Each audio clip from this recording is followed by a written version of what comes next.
गरीब बहू की जादुई कांवड़ यात्रा। सांसों की माला पे सिमरू में शिव का नाम, अब तो दुनियादारी सी है मेरा क्या काम। सांसों की माला पे सिमरू में शिव का नाम। जय हो भोलेनाथ की। माँ जी, ये लीजिए चरणामृत, मैं इनको भी देकर आती हूँ। सुनिए, ये लीजिए। क्या है ये? चरणामृत भगवान शिव जी का प्रसाद है। क्या करूँ इस प्रसाद को खाकर? तुम भोलेनाथ की इतनी पूजा पाठ करती हो, दिन रात उनका नाम जपती हो, लेकिन फिर भी भोलेनाथ हमारी क्यों नहीं सुन रहे? आप ऐसा मत बोलिए, भोलेनाथ जी सबकी सुनते हैं और वक्त आने पर उनकी मदद भी करते हैं। 2 साल से अपाहिजों की तरह बिस्तर पर पड़ा हूँ। आखिर कब भोलेनाथ जी हमारी मदद करेंगे? आखिरकार कब तक मुझे मेरे परिवार को इस तरह लाचारी से गुजरना होगा?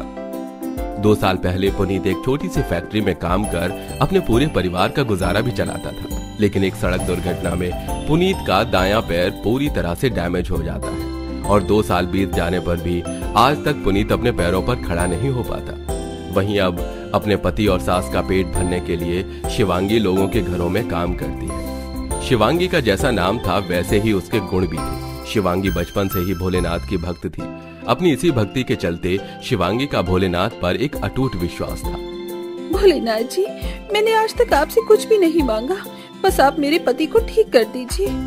शिवांगी भोलेनाथ से प्रार्थना कर रही होती है कि तभी शिवांगी को घर के बाहर से काफी लोगों की आवाजें आती हैं। शिवांगी जैसे ही घर के बाहर जाकर देखती है तो कई सारे लोग कांवड़ ले जाने की तैयारी कर रहे होते हैं, जिसे देख शिवांगी, सावन को तो बस अब कुछ दिन ही रह गए हैं, सभी लोग कांवड़ यात्रा की तैयारियां कर रहे हैं।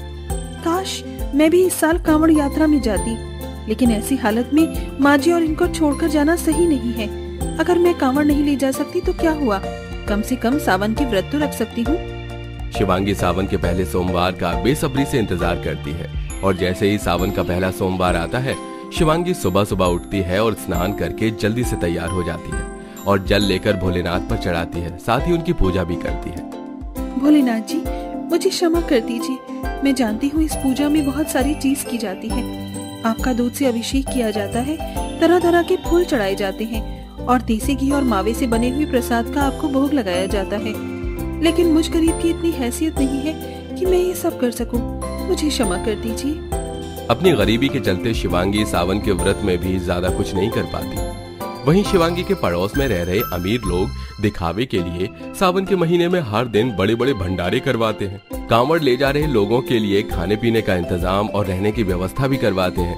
वहीं बेचारी शिवांगी भोलेनाथ की सच्ची भक्त होने के बावजूद भी उनके लिए कुछ भी नहीं कर पा रही थी और ऐसे ही 3 सावन के व्रत निकल जाते हैं। भोलेनाथ जी, सावन के 3 व्रत निकल चुके हैं, लेकिन मैं कुछ भी नहीं कर पाई। क्या मुझे कभी हरिद्वार आने का मौका नहीं मिलेगा? क्या मैं कभी भी गंगा मैया के जल के अंदर स्नान नहीं कर पाऊंगी? क्या मैं कभी नीलकंठ पर गंगा जल नहीं चढ़ा पाऊंगी? शिवांगी ये सब कहते हुए भोलेनाथ जी की प्रतिमा के सामने ही रोने लगती है। तभी एक बहुत बूढ़ा बाबा शिवांगी के पास आता है और उसके सिर पर हाथ फहराते हुए कहता है, क्या हुआ बिटिया, तुम इस तरह से रो क्यों रही हो? उस बाबा के पूछने पर शिवांगी उन्हें सारी बात बताती है। अरे, इसमें इतना दुखी होने वाली कौन सी बात है? महाकाल किसी के पैसे, प्रसाद या बड़ी बड़ी पूजन से नहीं, बल्कि सच्ची भक्ति से प्रसन्न होते हैं। तुम्हें कांवड़ ले जाना है ना, तो चलो मेरे साथ चलो। बूढ़े बाबा की बात सुन शिवांगी बहुत खुश होती है और अपनी सास का आशीर्वाद लेकर शिवांगी नंगे पैर और भगवा रंग की एक फटी पुरानी साड़ी पहन उस बूढ़े बाबा के साथ कांवड़ यात्रा के लिए निकल जाती है। क्या हुआ बिटिया, अभी से ही थक गई? अरे अभी तो बस हमने कांवड़ की शुरुआत की है। बाबा, थक तो गई हूँ, लेकिन हार नहीं मानूंगी। मुझे मेरे भोलेनाथ से मिलने से कोई नहीं रोक सकता, ये थकान भी नहीं। कई घंटे तक नंगे पैर चलने की वजह से शिवांगी के पैरों में छाले हो जाते हैं। आह, मेरे पैर। क्या हुआ बिटिया, तुम ठीक तो हो? हाँ बाबा, मैं ठीक हूँ, लेकिन लगता है पैरों में छाले हो गए हैं, काफी जल रहे हैं। अगर तुम चाहो तो थोड़ी देर यहाँ आराम कर सकती हो। नहीं बाबा, अगर मैं आराम करने के लिए बैठ गई तो कहीं कांवड़ का वक्त न निकल जाए। वैसे ही हमें बहुत देर हो चुकी है, अब चाहे आंधी तूफान ही क्यों न आए, मैं नहीं रुकूंगी। शिवांगी की बात सुन उन बूढ़े बाबा के चेहरे पर एक मुस्कुराहट आती है, जिसके बाद अब वो आगे का सफर तय करते हैं। थोड़ी दूर चलने पर शिवांगी को एक पुल दिखाई देता है जो बीच में से टूटा हुआ होता है। हे भोलेनाथ जी, बाबा अब हम क्या करेंगे? ये आगे का पुल तो टूटा हुआ है। बिटिया, तुम्हारा वहम है, आगे तो पुल बिल्कुल भी नहीं टूटा है। बाबा ध्यान से देखिए, वो पुल टूटा तो है। कहाँ बिटिया?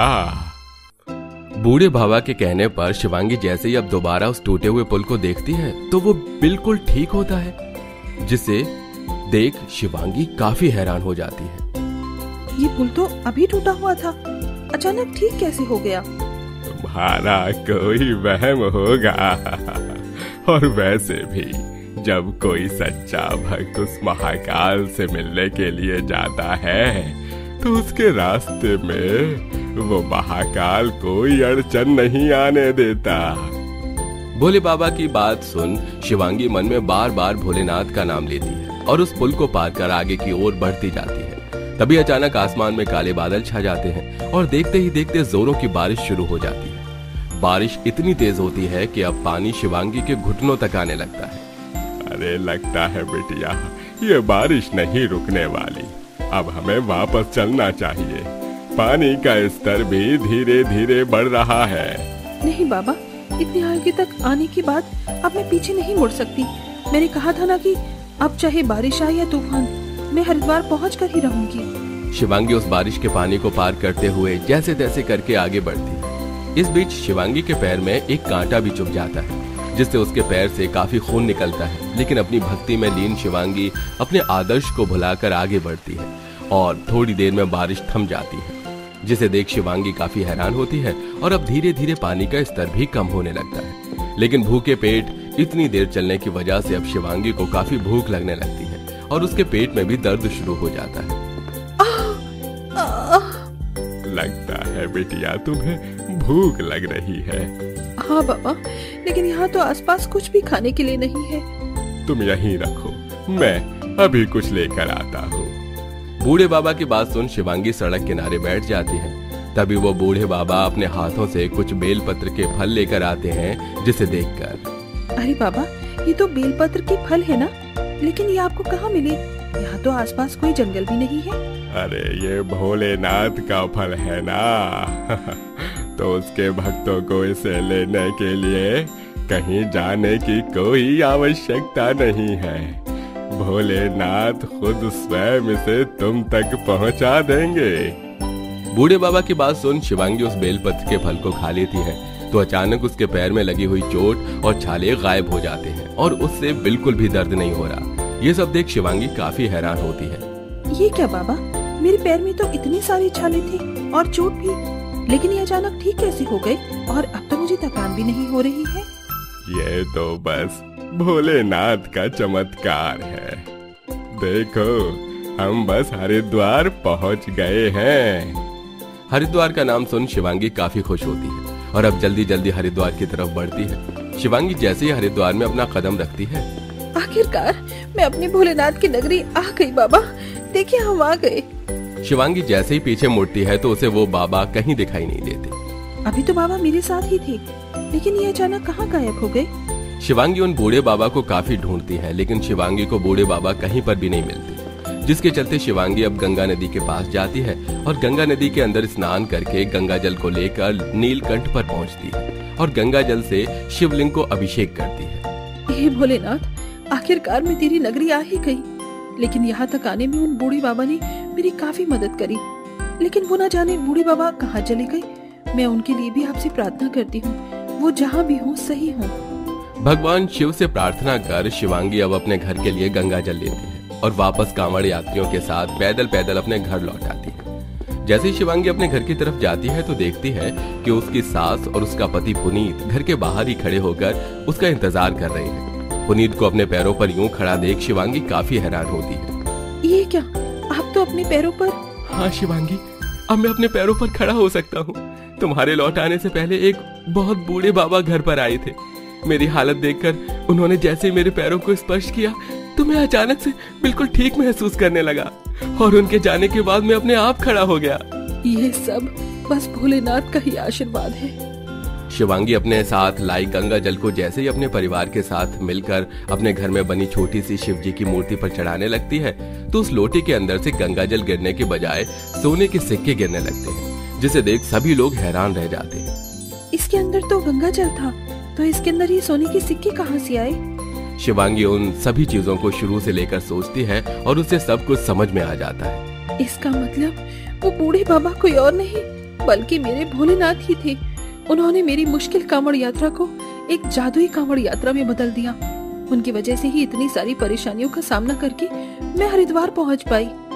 उन्होंने ही इतनी भयंकर बारिश को रोका, उस टूटे हुए पुल को भी ठीक किया और अपनी शक्ति से मुझे वो जादुई बेलपत्र भी दिए। शिवांगी की बात सुन सभी की आंखों में खुशी के आंसू आने लगते हैं, जिसके बाद अब शिवांगी उन सोने के सिक्कों से अपने परिवार की आर्थिक स्थिति ठीक करती है और अब हर साल अपने परिवार के साथ कांवड़ यात्रा पर भी जाती है।